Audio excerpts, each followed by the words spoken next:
Alors, ce qui m'a intéressé aussi, en tout cas dans cette exposition-ci, dans ce lieu-ci, c'est d'amener pour finir par cette lumière qui attire l'œil quand on rentre. On a envie de venir se promener ici.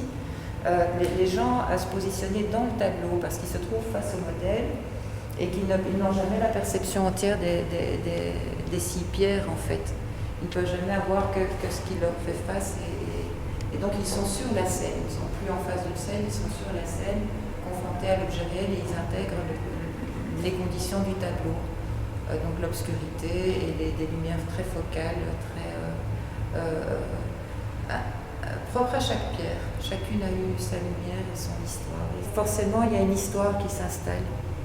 La personne qui regarde a un support imaginaire pour recréer une histoire qui lui appartient après, mais en tout cas, il y a ces séquences et ces ruptures du temps historien. Donc les fonds ne sont pas noirs, il s'agit d'une série de glacis et entre la première pierre et la deuxième, en fait la dernière couche de glacis de la première pierre sert de première couche de glacis à la deuxième, etc., etc. Donc en fait c'est une évolution assez lente dans les fonds.